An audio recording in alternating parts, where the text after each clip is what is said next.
нам не приходят женщины, у которых все замечательно. К нам приходят женщины, когда, ну, кроме проекта уже ничего другое помочь не может.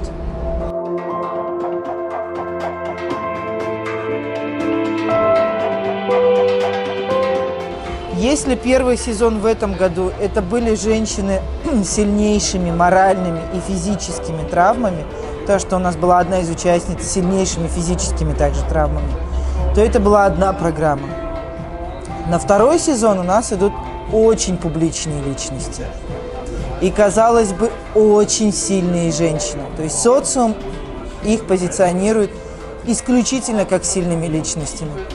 Но я как женщина могу сказать, и мне кажется, что женщины со мной согласятся, чем сильнее броня у женщины, тем уязвимее мы там внутри.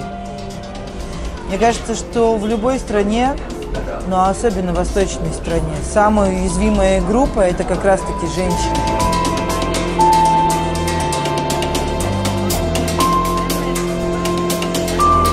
Ну, если говорить всю правду, меня тогда практически затащила моя доченька.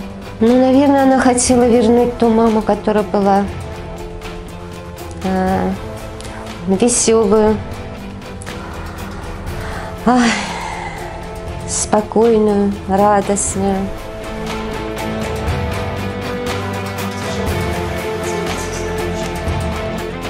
Очень большое звено, очень главное звено в моей жизни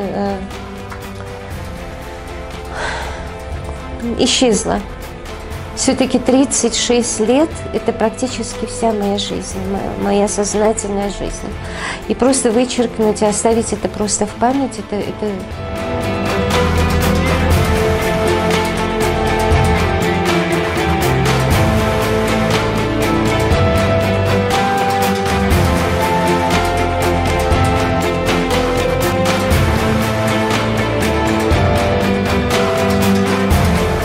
Сначала было такое чувство, что если я сейчас одену яркую блузку или как-то вот так очень заметно оденусь, мне казалось, что я предам память сына. Это глупость, конечно, это я сейчас понимаю. Тем более, он все время... Я сейчас вот вспоминаю, как он все время поддерживал. И я, когда рассказывала своему психологу однажды историю из нашей, будем говорить, далекой молодости, когда моему сыну было всего 3 года. И он мне однажды сказал: мамочка, ты в следующий раз покрась, пожалуйста, губки. А то ты сейчас выглядишь как бледная поганка. И потом, когда я стала вот это все анализировать и думать, нет, наоборот, если я буду сейчас хорошо выглядеть, может быть, он больше и лучше меня оценит.